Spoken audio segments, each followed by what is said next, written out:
Bonjour à tous. Welcome everyone to this panel. C'est avec une très grande fierté que je préside le conseil d'administration du Cyrano depuis 2012 et nous sommes heureux de célébrer cette année nos 30 ans, comme c'est le cas du Forum économique international des Amériques, un partenaire de longue date que je salue chaleureusement ici. Son président, Gilles Rémillard, je crois, est avec nous. Il y a 30 ans, le Cyrano faisait figure de pionnier dans l'émergence d'une culture de recherche appliquée en sciences sociales. C'est un modèle d'institution unique qui permet de rapprocher les milieux universitaires des milieux gouvernementaux et privés et de contribuer ainsi aux enjeux déterminants et émergents de notre société. Depuis sa création, le Cyrano compte quelques 200 chercheuses et chercheurs provenant d'une dizaine d'universités à travers le Québec, le Canada et au-delà. Des centaines de recherches sur l'éducation, les finances publiques, le commerce international et la santé, pour n'en citer que quelques-unes, ont été réalisées et ont eu un impact déterminant pour la prise de décision de nos partenaires publics et privés. J'aimerais citer quelques exemples. L'étude exploratoire pour évaluer l'incidence de la COVID-19 au Québec, que le Cyrano a transmis à l'Institut national de la santé publique, afin que celui-ci reprenne la méthodologie de cette étude. Nous avons également récemment publié une étude qui se penche sur les façons d'améliorer les parcours de diagnostic du cancer du sein au Québec, ou encore une autre qui se penche sur les barrières normatives et de gouvernance en matière d'innovation en soins et services à domicile au Québec. Bref, les sujets et les enjeux entourant la santé sont vastes et nombreux. Il y a beaucoup à dire et nous sommes fiers de compter sur une équipe de recherche active, innovante et consacrée à l'avancement des connaissances dans ce domaine. Cette année, nous avons décidé de mettre la santé à l'honneur en faisant notre thématique annuelle. 4 axes seront mis de l'avant. Les soins aux aînés, les enjeux de ressources humaines, la santé publique et la transformation numérique. C'est ce dernier aspect que nous allons traiter ici dans ce panel. La digitalisation des soins de santé, la transformation numérique et l'intelligence artificielle en santé sont autant de sujets qui occupent nos recherches et je suis ravie que nous ayons un magnifique panel d'experts aujourd'hui pour faire avancer notre réflexion. Je vous souhaite une très bonne écoute et bienvenue à ce panel. Merci. Alors bonjour à tous, bon matin, ravi de vous accueillir pour ce panel sur la digitalisation des soins de santé. Comme vient de le préciser Louise, dans le contexte de la thématique du Cyrano sur la santé, je suis ravie évidemment de vous accueillir parce qu'en fait, la santé, on en a parlé dans plusieurs des panels ces derniers jours, c'est au cœur des grandes décisions des gouvernements. Et l'enjeu finalement de moderniser nos systèmes de santé, de fournir des soins de qualité, de rendre des services plus accessibles, plus efficaces, c'est un objectif qui est fondamental pour nous. Et lorsqu'on préparait le panel, on se disait que finalement, ce qui était important, évidemment, c'était de soigner, mais il faut que notre système de santé puisse maintenir notre population en bonne santé. Et c'est un peu l'importance qu'on va voir aujourd'hui avec nos panélistes. Je suis ravie d'accueillir évidemment ce panel d'experts. J'ai avec moi 4 panélistes. En fait, vous allez voir d'horizons différents, de régions différentes, qui vont nous parler finalement de ces grands enjeux, la digitalisation. Donc, je suis ravie d'accueillir Dr. Justin Cross, qui est Chief Digital Health Officer à The Jewish General Hospital in Montreal. Nous avons Dr. Vincent Oliva, radiologiste d'intervention au CHUM et président de la Fédération des médecins spécialistes du Québec.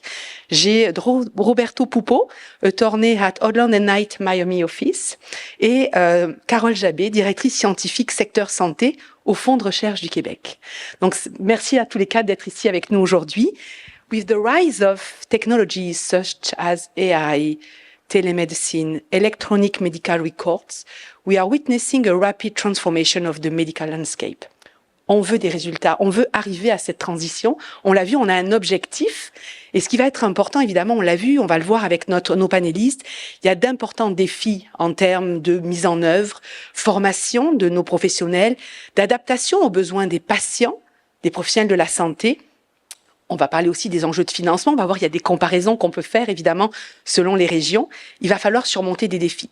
Au Cyrano, à travers les années, on a fait beaucoup de travaux qui ont aidé à amener des données probantes, justement, pour prendre des décisions au niveau du système de santé. Avec l'OBVIA, qui est l'Observatoire sur les impacts sociétaux de l'intelligence artificielle et du numérique, on parlait spécifiquement de l'utilisation de l'IA. Et ça va être important, évidemment, d'adresser ces questions avec vous. Donc, today, we will explore with the panel these challenges and discuss the design and implementation of the healthcare system of the future. Okay, we know that we want to have the digitalization of the system, but we have to go, it's a path. Donc, ce panel va être bilingue. Nous avons la chance d'avoir des personnes de différents continents. Donc, ça va être important pour nous de parler. Donc, je vais commencer ma première question. Ce qui va être important, je vais vous laisser chacun 5 minutes pour que vous me parliez justement de cette transition vers la digitalisation. Comment vos expériences, quels sont les faits importants, les défis aussi que nous avons. Alors, je vais commencer avec Dr Oliva. Bonjour à tous, merci beaucoup. Merci aux organisateurs. Donc, je vais prendre un angle assez clinique, l'angle du patient. Et vous me permettez de faire un petit retour en arrière pour placer les choses. Dans le fond, qu'est-ce que ça implique, la numérisation? Ça implique de transformer les informations du patient en données numériques pour qu'elles soient exploitables, pour qu'elles soient utilisables, pour qu'elles soient exportables. Évidemment, ça implique beaucoup l'intelligence artificielle pour gérer ces données-là. Puis je vais vous parler aussi de certains aspects comme les objets connectés qui font partie de la réalité de la médecine qui est en train de se développer. Donc évidemment, il y a beaucoup de bénéfices à numériser et digitaliser un système de santé et un réseau. Et évidemment, il y a des éléments de coût. Il y a des éléments de gestion, d'efficience de gestion pour dégager du temps pour faire de la médecine plutôt que faire de l'administration. Mais encore une fois, vous me permettrez de prendre un angle plus du patient pour qu'on rêve un petit peu parce que ces choses-là se développent très vite et sont en train de se matérialiser. Donc, puis je vais vous donner quelques exemples. Le premier exemple d'objets connectés, ce sont les montres intelligentes. Alors, les montres intelligentes impliquent, par exemple, de monitorer en continu le rythme cardiaque pour détecter des fibrillations auriculaires. Et on sait que les fibrillations auriculaires peuvent compliquer et mener à des accidents vasculaires cérébraux. Donc, en les détectant, on peut les traiter et prévenir ce genre de complications-là. Alors, quand on parlait de garder les patients en santé, c'en est un exemple. Et un autre exemple que je peux vous donner, une étude qui a été faite à l'université Duke, où ils monitorent en temps réel les patients qui sont à risque de développer une infection sanguine, une septicémie qui est très souvent mortelle. Et juste avec des logiciels d'intelligence artificielle qui évaluent les signes vitaux, ils peuvent détecter une infection dans le sang jusqu'à 2 jours, 1 ou 2 jours avant que la fièvre apparaisse, puis ils réduisent la mortalité d'à peu près 30%. Donc, c'est très significatif. Alors, ce genre de technologie permet aussi de suivre à distance des patients qui ont des suivis fréquents, des maladies chroniques, permet aussi, par exemple, d'hospitaliser les patients chez eux. Et on va peut-être en parler un petit peu plus tard de l'hospitalisation à domicile parce que c'est certainement très intéressant. Puis, j'aimerais vous me permettrez d'exprimer mon biais de ma spécialité de radiologiste de l'intervention pour vous soumettre un cas hypothétique d'un patient qui, par exemple, a eu un mal de tête, qui passe un scan. Puis là, je vous rassure, la plupart des maux de tête sont pas graves, mais celui-là était particulièrement violent. Alors, le patient passe un scan.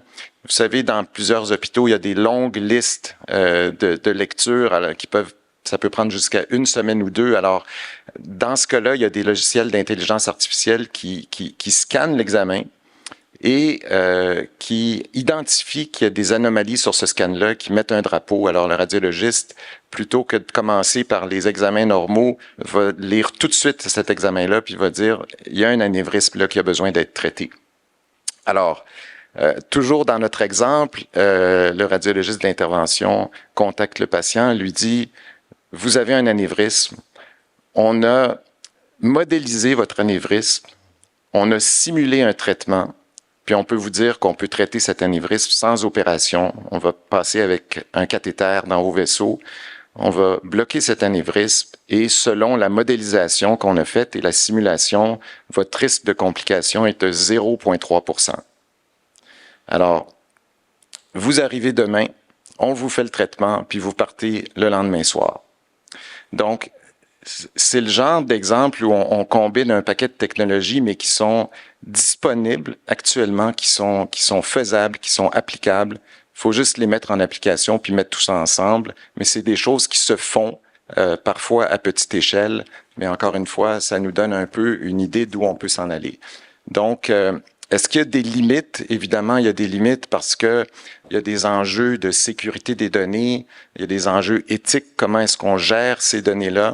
Il y a aussi évidemment des limites parce que certains patients ne peuvent pas gérer cette technologie-là, des patients souvent âgés ou des patients des fois en région rurale qui n'ont pas accès à des réseaux. Donc évidemment, il faut considérer que toutes ces solutions sont applicables, disons, à degré variable et ne remplaceront pas la médecine traditionnelle. Il ne faut pas que ça remplace non plus la médecine. Ce qu'on veut, c'est qu'elle bonifie la médecine traditionnelle et surtout, il ne faut pas oublier que ce sont des outils.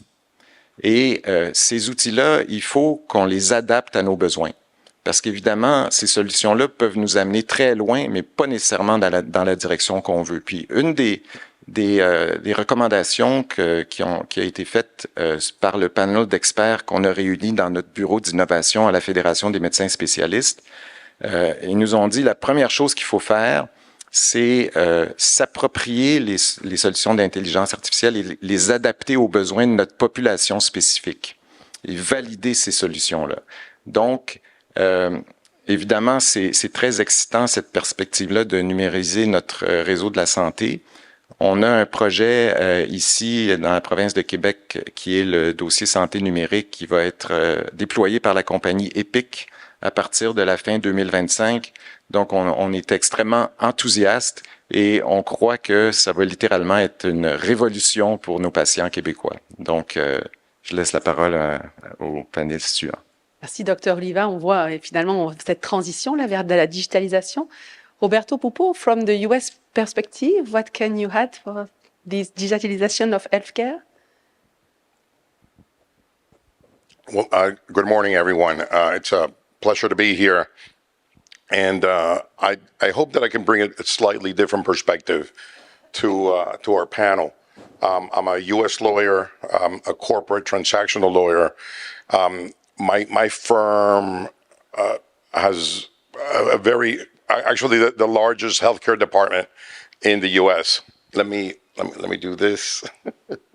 There's a translation. Much better.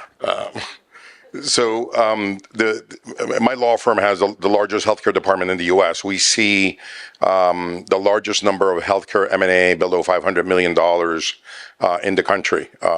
We've closed more healthcare deals the last few years in that space. Why is that relevant?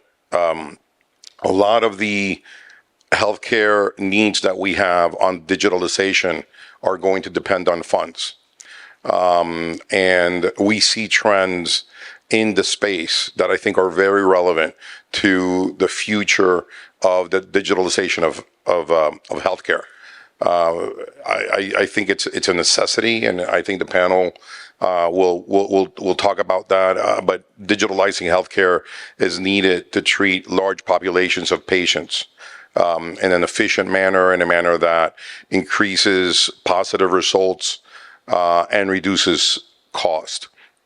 The trends that we have seen, I would say, focus on three areas primarily.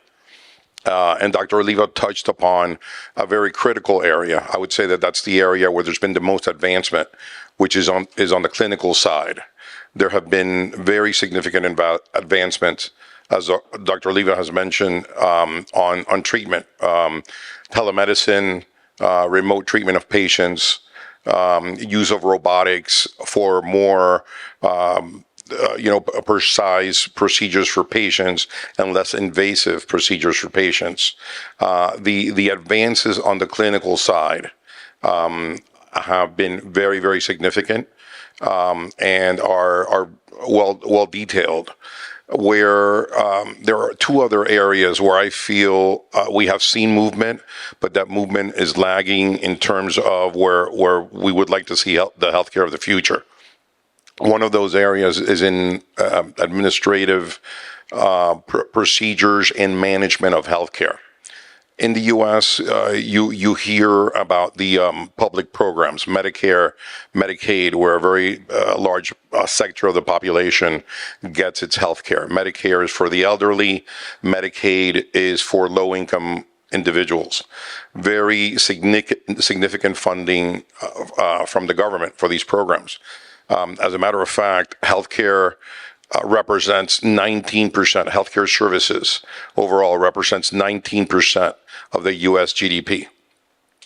So it's and the government has a very, very significant role, but it's very different from the way that healthcare is delivered in many other countries. While the government is the ultimate funding source, in the United States, many private parties, private enterprises, very large businesses are the ones that are managing the system for the government and managing the delivery of care. There are, we have 50 states and 50 sets of regulation that govern the medical practice throughout the country. Each state, it's its own world, but the delivery does vary state by state. The funding does vary state by state, but in almost every state, private funding is very important, and it's critical to the delivery of the services. Much of it dictates what's available, and as I mentioned, the clinical side of the equation is far ahead of the administration. I've been doing work in this space for over 30 years now, and I remember when I started in the 90s.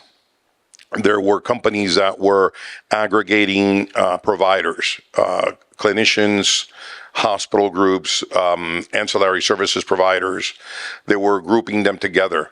That wave of consolidation failed in the late 90s. It failed because the integration of the systems was in name only.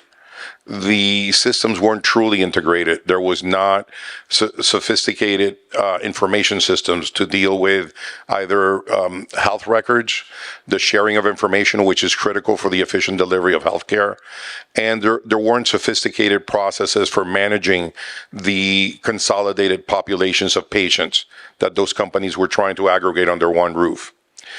With moving forward to the 2000s and the implementation of the Affordable Care Act, which is widely known as Obamacare, the law tried to implement, in some ways, some would say, socially engineer progress on the sharing of information on the digitalization side. There were significant improvements on the development of electronic health records and the ability to share that. Improvements, but it has taken very many years to develop really what is a solid set of programs that efficiently and effectively manage the electronic health records of patients. And that's more on the clinical side.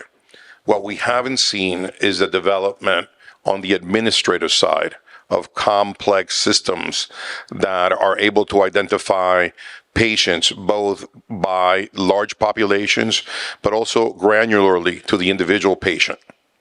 Some of the developments that we are seeing are geared exactly towards that, trying to alert the administrators that are looking at a particular patient population as to whether, as the population as a whole, but digging down into each individual, have signed up for their follow-ups, Are they seeing their specialists?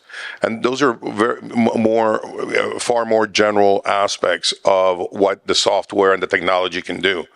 The technology can be far more detailed. For instance, a diabetic patient that has to take a particular program of insulin administration of particular medicines. These large populations that are so common, particularly in the elderly and the low-income populations. There is software that is being developed to assist administrators to alert them so that they could, in conjunction with the clinicians, provide the service and coordinate the service. This part is in my view, and the deals that we are seeing, it is being developed. It is in infant stages. There are significant funds flowing into this. As I mentioned, as a U.S. lawyer with a large healthcare team, we have set aside a group that only deals with digital healthcare. So, and I mentioned that simply as an indicator of the volume of funding, private funding, that is going into the development of these technologies. So there is funding, there is development, but you'll see, we'll discuss some of the challenges as well during the panel. I want to mention a third component of what I see, the third component of the digitalization of healthcare. That is the patient-facing component. And that is giving access to the patient more than just their health records, but is giving access to the patients a level of transparency that has never really existed in most of the healthcare systems, and I would dare say really throughout the world, in terms of what the patient can see, what the patient can monitor about their own particular condition, about their results, but also about the evaluation of their healthcare providers. Pricing information in the U.S., there is no pricing information available to patients. Why shouldn't there be? We have it across many industries.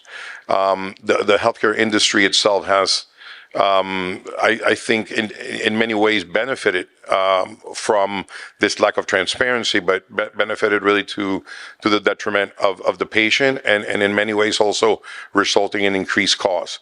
So there's a sector of the technology that's being developed, which is giving and putting more power in the hands of the patient to be able not only to monitor their condition, but really to evaluate their doctors and their providers of healthcare services, and making sure that they're going to the best provider available and that they're getting the best prices possible. In the U.S., it's very common for an MRI exam, for example. There are providers where you could get an MRI and they will charge you $250, $300. Other providers in other settings will charge you $3,000. The information as to where to get these services, again, is part of the revolution that we're seeing in terms of providing information to the patient, to put more power in the hands of the patients and hopefully reduce the cost. So I leave you with that as an introduction. Those are the three areas of digital healthcare that I'm seeing the most activity in. Thank you, Roberto. Maybe we can come back for the funding and the empowerment. So information is central in what you said, and I think at the GWISH we talked about the new digital area. So maybe Dr. Cross? Thank you, Natalie. I'm happy to be here today. You've got a great panel, a lot of different viewpoints. I'd like to give the lens of the healthcare delivery system. So I'm a primary care physician by background with a subspecialty in clinical informatics. I currently lead the digital health team and the digital transformation strategy at the CEUS West Central Montreal Integrated Health and Social Services Network, including the Jewish General Hospital. So there are various areas where we are applying digitization to our healthcare delivery. Certainly AI is one area. We've heard about it, I think, in every session at the conference so far. So, we see, as Vincent mentioned, we see value in various AI imaging applications and diagnostic radiology, as well as digital pathology. We're looking at where we can implement those right now. We also see value in operational uses of AI. So we're using it to assess anticipated admission volume in the emergency room so that we can better manage patient flow. We're using it to help us model chemotherapy scheduling to optimize the pathway for patients undergoing chemo. Certainly, generative AI is a big topic, and it's one that we've talked about a lot. There are use cases right now that we're seeing big benefits, summarization of information, ambient listening of clinical encounters, and automatically generating notes, which is a big win for clinicians. There are some things that we're still waiting to see develop, so more diagnostic and clinical decision support use cases for the large language models. We want to see how reproducibility, explainability, and regulation evolves with that. Just quickly on remote care, because we did talk about that. We did have some early success in the pandemic with a program that has grown since then. We call it our Hospital at Home program, where we provide hospital-level care to patients at their home. So they have an admitted status, but they're at home, and we achieve that through wearable, cloud-connected vital sign monitors, as well as virtual visits and mobile delivery of pharmacy and lab services. We also had some success using virtual reality headsets for augmented reality to bring two surgeons together for an aortic valve replacement surgery. So we definitely see promise there. Cloud and data technologies, we see them now as enablers for synthesizing patient data across a diverse continuum of care, and being able to put that together and present it to our clinicians to start to de-silo gaps in information. So we've been working on a tool that we've now deployed to all of our clinicians across our health network, where we've now synthesized data from our different missions into one longitudinal picture of a patient's journey, so that that clinician can quickly assimilate what is the story of this patient. With just quickly to finish, with respect to challenges that we're facing in this era of digitization of healthcare, I think we have to remember that our clinical teams, our clinicians, the humans behind all this, are operating in a challenging environment. As I think has been mentioned at the conference so far, we do have an aging population that will require more care in the coming years. Hospitalized patients are getting more complicated because care that used to happen in the hospital is now happening out in the community.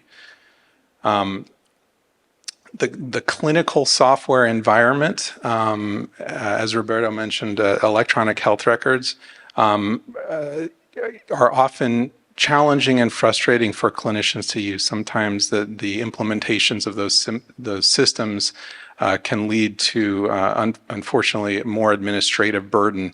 There was a recent study that showed that primary care physicians can spend up to 2 hours working the EHR for every 1 hour of direct patient care.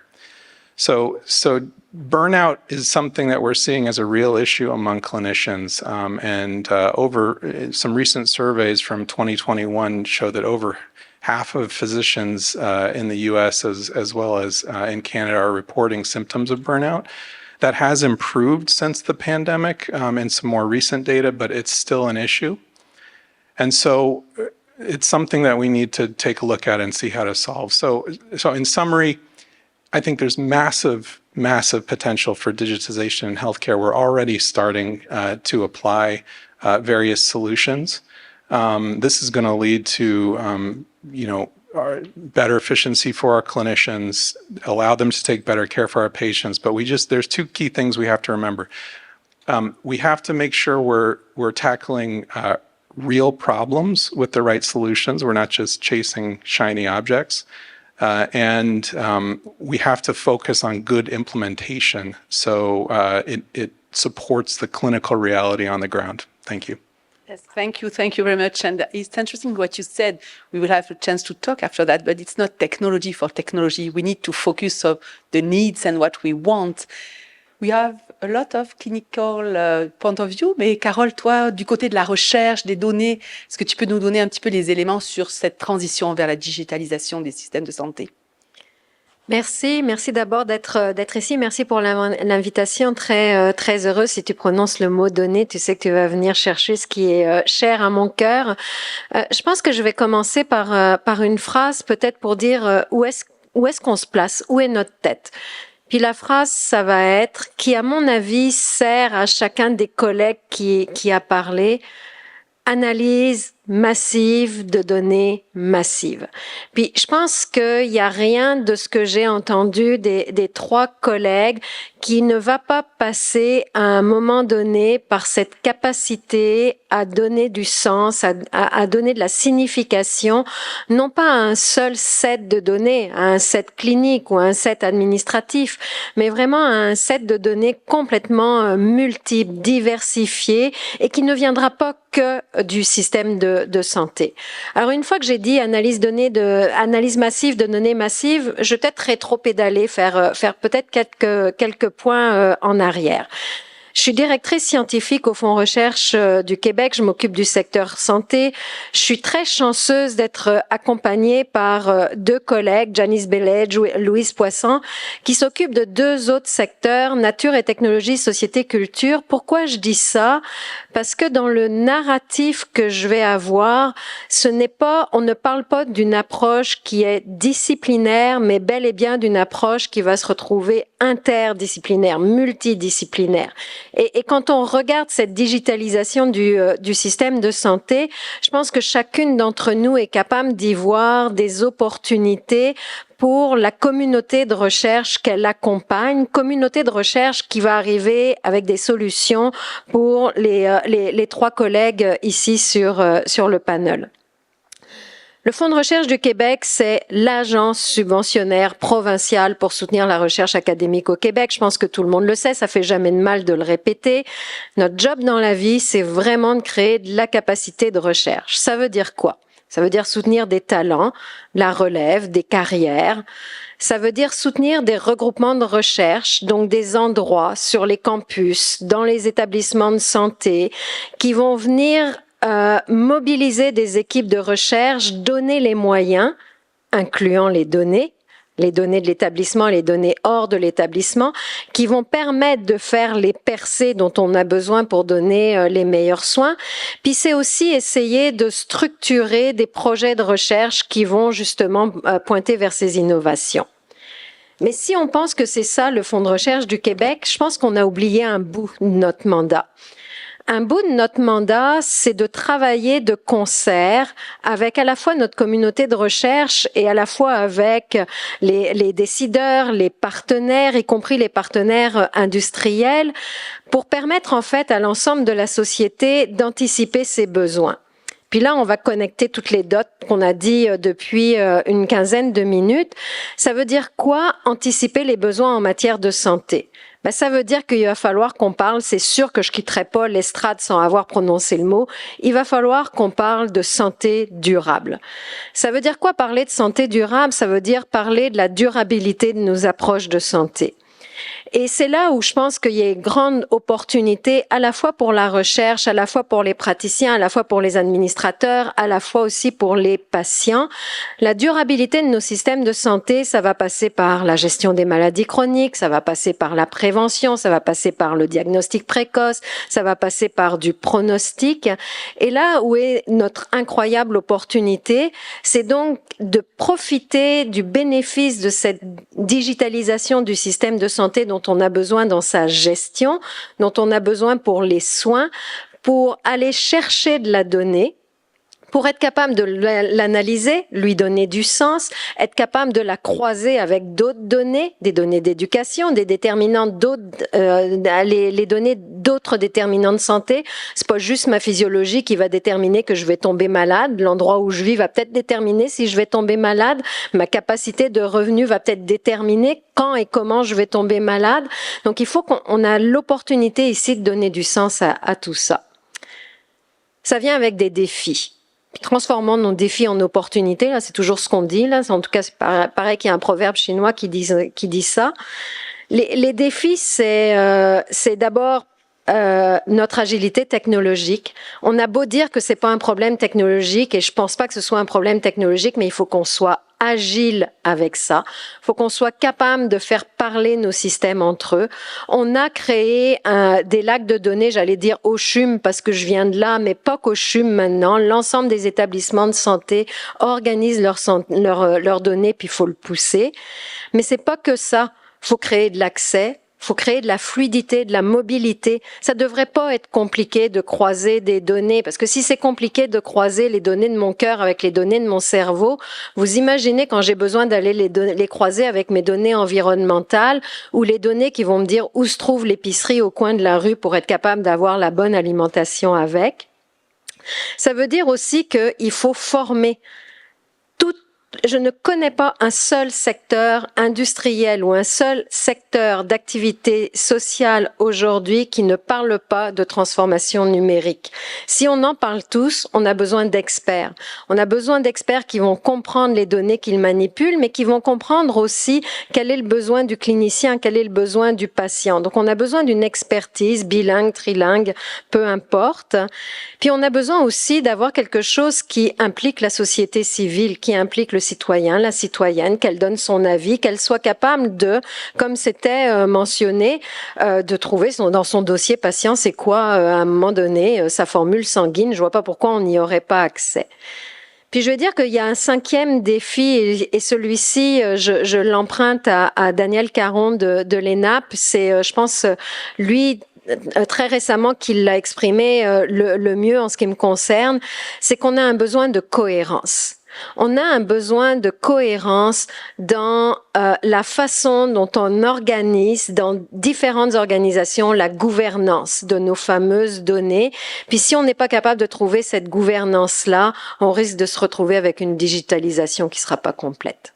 Je suis contente que tu cites Daniel, c'est un chercheur Cyrano d'ailleurs, beaucoup de travaux sont faits avec Daniel sur ces sujets-là. Merci beaucoup pour vos interventions. Puis il y a des éléments sur lesquels je vais essayer, dans le temps qui nous reste, d'y aller, parce que je pense que vous en avez un peu tous parlé, la télémédecine. En fait, tu sais, aujourd'hui, on l'a vu avec la pandémie, on a fait une transformation.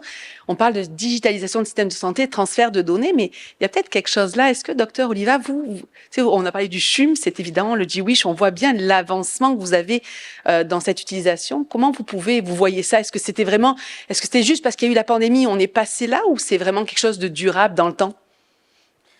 Bien, évidemment, la pandémie nous a forcés à réfléchir à d'autres solutions, puis ça a été très utile, mais il faut, je pense, continuer à réfléchir à comment l'intégrer, mais définitivement que la télémédecine est là pour rester, elle est durable. Évidemment, la digitalisation n'est pas une fin, c'est un moyen, et ce moyen-là nous ouvre des possibilités. Puis dans le fond, le concept, c'est que le patient soit à l'hôpital, qu'il soit en externe ou même qu'il soit hospitalisé chez lui. C'est un système complet, là. Exactement. Ces données-là alimentent son dossier et les soignants peuvent consulter son dossier puis conseiller le patient. Donc, évidemment, la télémédecine, encore une fois, il n'y a pas seulement des avantages, il y a des effets pervers parce que la relation patient-médecin reste importante. Mais pour les suivis, même des consultations pour des patients, par exemple, qui sont en région éloignée, ça empêche des déplacements. Donc, c'est extrêmement puissant, la télémédecine. Mais encore une fois, il faut qu'elle soit bien utilisée et en fonction de nos besoins. Donc c'est ça, il faut bien identifier les besoins. Puis l'idée, c'est de voir comment on va pouvoir prédire aussi ce qui s'en vient en termes de capacité de notre réseau à résister. You talked about AI, you know. I would like to know if it's just because it's more augmented intelligence in a way. It's not just AI, you have algorithms, but you try to help the physician, clinician, even the patient. How we can just really use AI as a tool? I can take this one. Yeah, sure.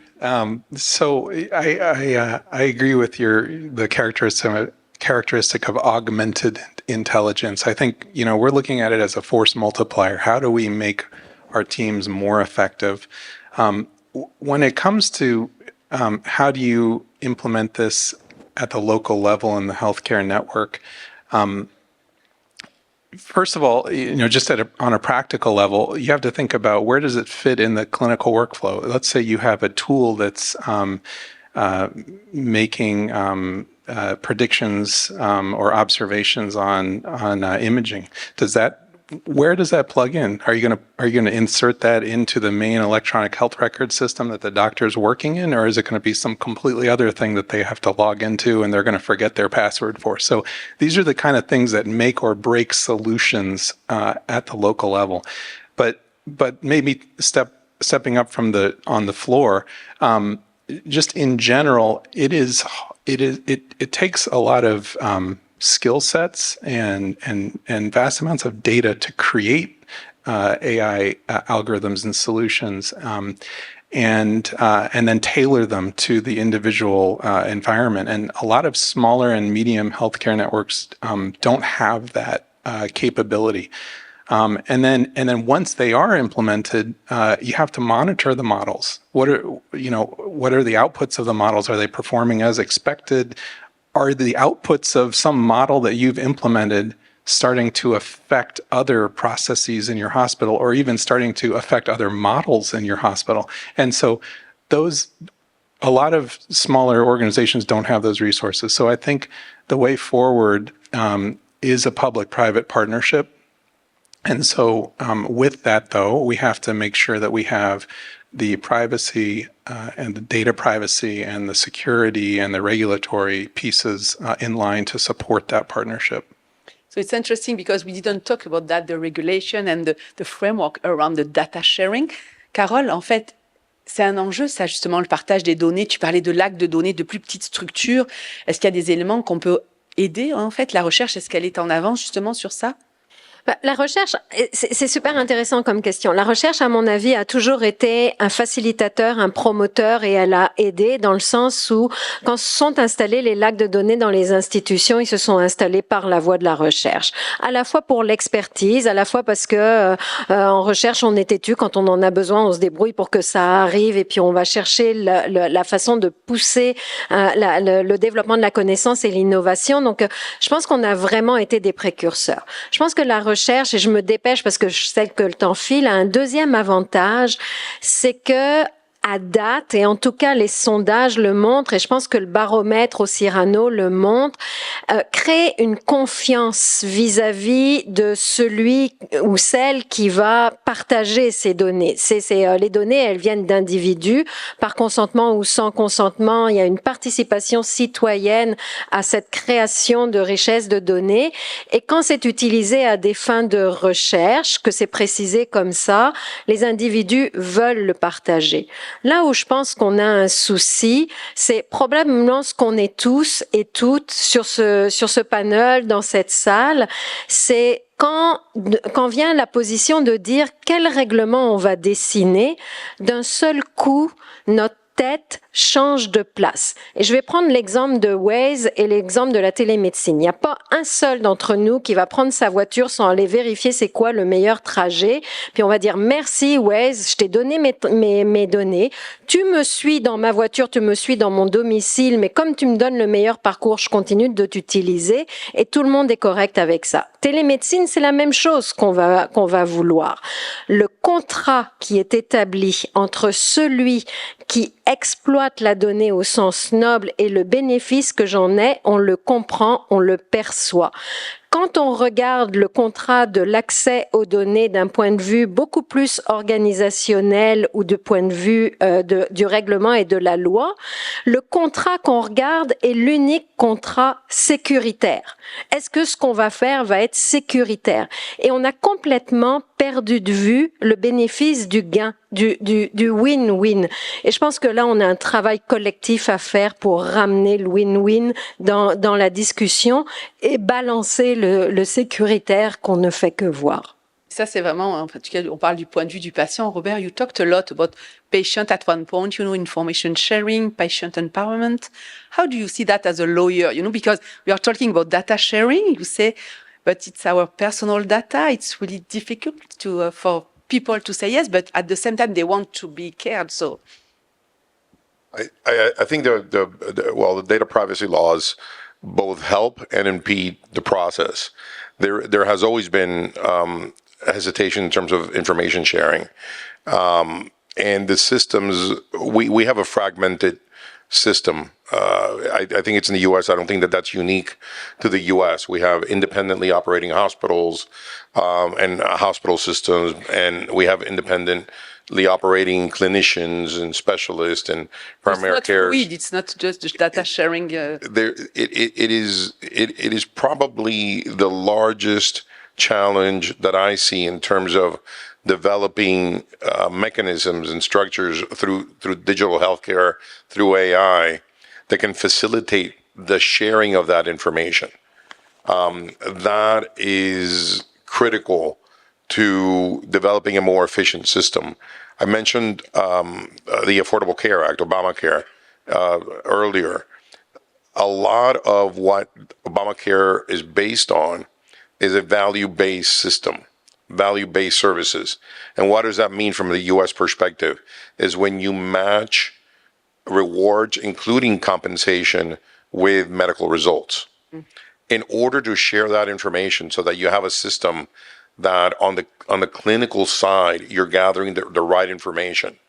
You're allowing the clinicians and the people that administer the care to basically keep their populations healthy by whatever means they have to employ. If it's a chronic population, measuring that population, putting them in a bucket, creating special protocols and treatment for them, all the way down to being able to report that to the administrators in a manner that the administrators are going to be able to interpret and report back to make that information available to the people that are running the systems, and sharing all of that information has been a huge challenge. Hopefully that's where the research comes in. But the integration of these systems, we now have electronic health record systems that work, that do the job, but having those connect with and gather information, for example, from all of the people that are treating, all of the parties that are treating a particular patient is a huge challenge. And that's why I mentioned patient empowerment last, because I think that is going to be the last phase of this whole integration. Excellent. Docteur Oliva, vous avez parlé tout à l'heure justement d'utiliser l'IA, que c'était un moyen de vous aider si vous avez dit il y a des longues listes d'attente pour lire les résultats, puis finalement ça c'est un premier filtre. Est-ce que vous la voyez, cette résistance du patient, ou est-ce que finalement, est-ce qu'ils sont au courant? Comment ça se partage cette information? C'est-à-dire qu'à partir du moment où c'est dans le cadre du travail et puis qu'il n'y a pas besoin d'anonymiser ces informations-là, on n'a pas besoin d'informer les patients, c'est tout simplement un outil de travail qui illustre dans le fond que l'intelligence artificielle, c'est bien, mais c'est pas mieux que évidemment l'adapter à nos besoins.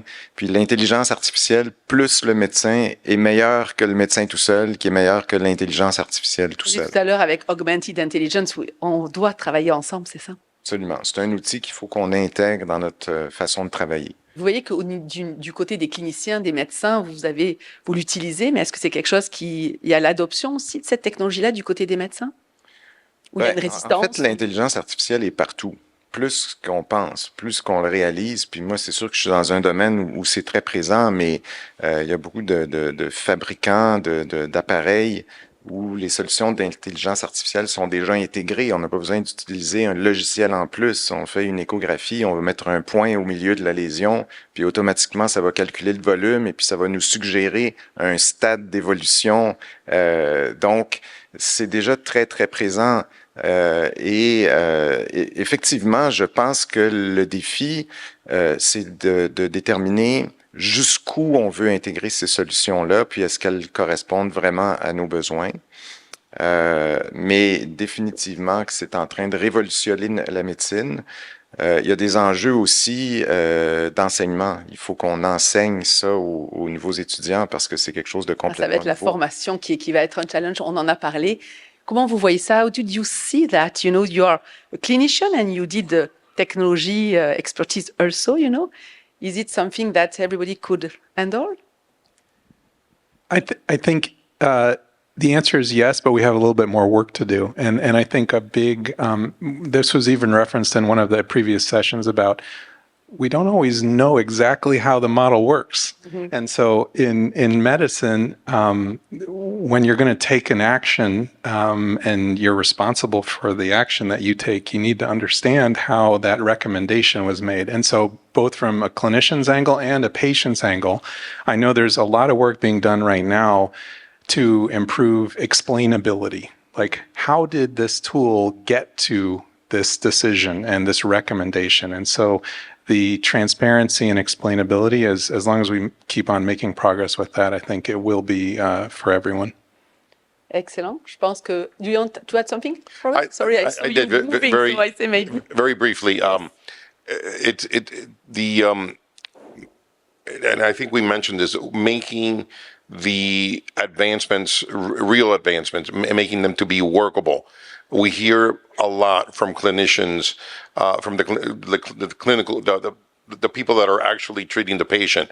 You forcing me to do all this work on the electronic health records because you want me to use them in a particular fashion, code in a particular way. At least in the U.S., the clinicians have extensive responsibility with respect to coding the treatment.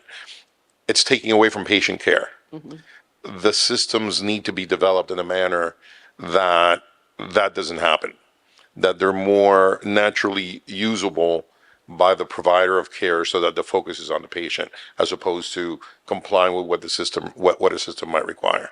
And that's why we need multidisciplinarity, what you said at the beginning. I think, it's very, very interesting. Thank you very much, all of you. Merci beaucoup.